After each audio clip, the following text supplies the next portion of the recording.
नमस्कार दोस्तों, आप सभी का बहुत बहुत स्वागत है आपके अपने YouTube channel business education point पर। और यदि अभी तक आपने हमारे इस चैनल को सब्सक्राइब नहीं किया है तो सर्वप्रथम आप हमारे इस चैनल को सब्सक्राइब करें, वीडियो को लाइक एवं शेयर करें एवं डिस्क्रिप्शन बॉक्स में जाकर इंस्टामोजो की लिंक के माध्यम से आप हमारे मुख्य परीक्षा, प्रारंभिक परीक्षा आदि के हस्तलिखित नोट्स परचेस कर सकते हैं।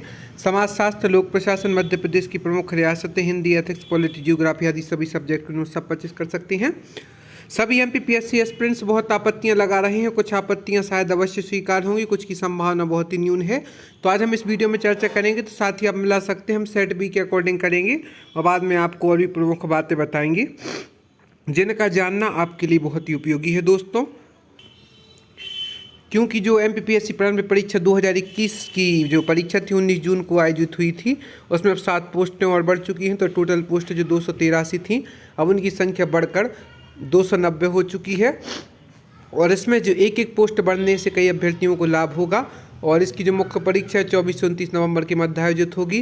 तो इसमें आपत्तियां बढ़ने से कट ऑफ जो अभी ऐसा लग रहा है कि 74 से 75 तक का जा सकता है जनरल का, तो उसमें भी बदलाव निश्चित रूप से होगा।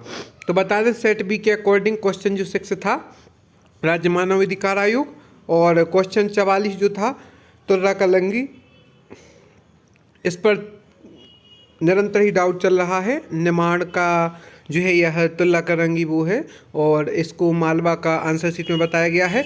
और कई स्थानों पर इसका जो आंसर तुल्ला करंगी ही दिया गया है। और 86वां प्रश्न भारत सरकार अधिनियम 1935, और 92वां प्रश्न चीट नामक छपे वस्त्र।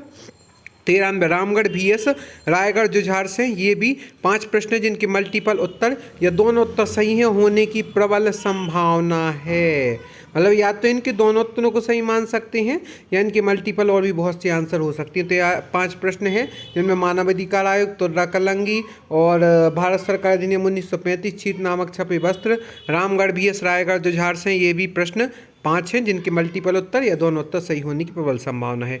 इसके बाद सेट बी जो है दूसरे नंबर पे जो हम देखें कि क्वेश्चन नंबर 7 मुख्य चुनाव अधिकारी, क्वेश्चन नंबर 9 एमपीपीएससी के सदस्य, इस पर भी विवादास्पद स्थिति है। नीलामी या गतिशील मूल्य, इनमें मतलब C2C है कि C2B है।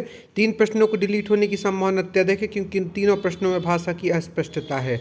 मतलब घुमावदार प्रश्न रूप से पूछा गया है, प्रश्न को स्पष्ट नहीं किया गया है। तो जो मुख्य चुनाव अधिकारी, एमपीपीएससी के सदस्य, नीलामी या गतिशील मूल्य, इन तीनों प्रश्नों के डिलीट होने की प्रबल संभावना। अब देखते हैं इनमें क्या होता है। इसके बाद जो है रूटर VS गेटवे वाला जो प्रश्न है, और 38वां print server VS network server, phishing VS spoofing, phosphate परीक्षण। चारों प्रश्नों की सोर्स की उपलब्धता अत्यधिक है और सोर्स भी पक्ष विपक्ष दोनों में बराबर मात्रा में है। इन प्रश्नों के उत्तरों में परिवर्तन किसी को भी चौंका सकते हैं। मतलब जो रूटर और गेटवे वाला जो इसमें इन दोनों में संशय की स्थिति है, और प्रिंट सर्वर VS जो नेटवर्क सर्वर है इनमें भी असमंजस की स्थिति है। फिशिंग VS स्पूफिंग, फास्फेट परीक्षण, इन चारों प्रश्नों की सोर्स की उपलब्धता अत्यधिक है और सोर्स भी पक्ष विपक्ष दोनों में बराबर मात्रा में है। इन प्रश्नों के उत्तरों में परिवर्तन किसी को भी चौंका सकते हैं।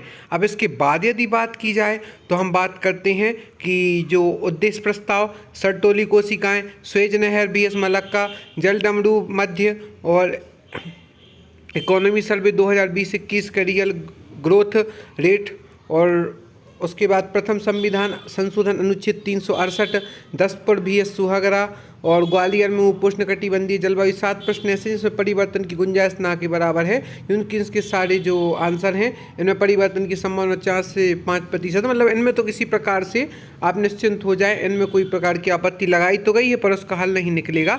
उसके पहले लेकिन जो हमने आपको 5 प्रश्न बनाए हैं, इनमें आपत्ति में निश्चित रूप से आपको परिणाम प्राप्त होगा। जो 3 प्रश्न बनाए हैं जो अस्पष्ट भाषा है, यह इनको भी विलोपित किया जा सकता है।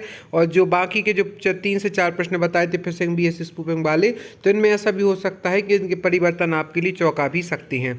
इसके बाद हवाई अड्डा खजुराहो, सत्यनारायण सिन्हा संविधान सभा, इन दोनों प्रश्नों की अलग समस्या है। यदि 51 में सत्यनारायण सिन्हा को सही माना जाए तो कौन सा विकल्प सही माना जाएगा। खजुराहो MP के सभी रिकॉर्ड में अंतर्राष्ट्रीय हवाई अड्डा है, परंतु भारत सरकार के एआई के रिकॉर्ड में वह अंतर्राष्ट्रीय नहीं है।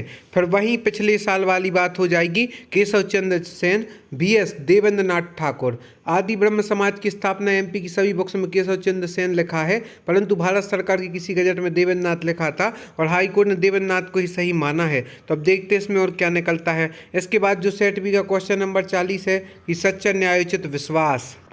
सच्चा न्यायोचित विश्वास अक्सर कहा जाता है ज्ञान को। यह प्रश्न दर्शन शास्त्र और समाजशास्त्र का है, परंतु प्राइमरी एग्जाम तो यह टॉपिक नहीं है। और अर्थात आयोग ने यह प्रश्न आउट ऑफ सिलेबस पूछा है, आयोग के प्रश्न डिलीट करना चाहिए। इसके बाद ज्ञान का सिद्धांत प्लेटो के द्वारा प्रस्तुत किया गया था। अब देखते हैं इसमें क्या होता है। पुनः सभी को प्यार भरा नमस्कार। आपत्ति सभी दर्ज करें, यह सबका विधिक अधिकार है, परंतु उन्हीं प्रश्नों पर आपत्ति दर्ज करें जो वास्तविक रूप से आपत्ति के लायक है। यदि आप हर प्रश्न पर आपत्ति दायर करते हैं तो इसमें आपका ही नुकसान है। जो आगे के 5 प्रश्न दिए गए हैं इनकी तो मतलब दोनों उत्तर होने की प्रबल संभावना है। और जो 3 प्रश्न है, मुख्य चुनाव अधिकारी एमपीपीएससी के सदस्य नीलामी गतिशील मूल्य, तो इनमें क्या है, इनमें एक संशय की स्थिति जो बनी हुई है, इनको तो विलोपित करनी पड़ेगी क्योंकि इनकी अस्पष्ट स्थिति है। एक एक नंबर से कई स्टूडेंट बाहर भी हो जाते हैं एग्जाम से और कई स्टूडेंट अंदर भी हो जाते हैं। तो अगर हमें अंदर आना है तो निश्चित रूप से आपत्ति दर्ज करानी होगी। यदि आपत्ति का लग जाती है, प्रश्न विलोपित हो जाते हैं, उसको कम काउंट करते हैं तो कई अभ्यर्थियों को लाभ होगा। तो इसलिए आप सभी आपत्ति अवश्य रूप से लगाएं। और आप हमें फेसबुक, यूट्यूब, इंस्टाग्राम, टेलीग्राम आदि के माध्यम से भी ज्वाइन कर सकते हैं। डिस्क्रिप्शन बॉक्स में जाकर इंस्टामोजो की लिंक के माध्यम से आप हमारे मुख्य परीक्षा एवं परीक्षा के हस्तलेखित नोट्स परचेस कर सकते हैं, जो कि टॉपर्स के द्वारा बनाए गए हैं। बहुत ही व्यवस्थित नोट्स हैं, तो आज ही आप परचेस करें। और भी जो प्रमुख जानकारियाँ होंगी वह समय रहते हम आपके लिए उपलब्ध कराएंगे। आप सभी को बहुत बहुत धन्यवाद हमारे इस वीडियो को देखने के लिए। और भी जो प्रमुख जानकारी होंगी, आगामी समय पटवारी की परीक्षाएँ और वन रक्षक की परीक्षा होगी। एमपीपीएससी की मुख्य परीक्षा नवंबर में प्रस्तावित है। एमपीपीएससी की प्रारंभिक परीक्षा जो है वह जनवरी के आसपास होगी 2023 में। और भी जो प्रमुख परीक्षा होंगे, इंटरव्यू आदि भी समय समय पर होते रहेंगे। तो अपनी तैयारी जारी रखेंगे तो इसका लाभ आपको निश्चित एक न एक दिन मिलेगा। आप और भी जो प्रमुख जानकारी होगी मैं हम आपके लिए उपलब्ध कराएंगे। धन्यवाद दोस्तों।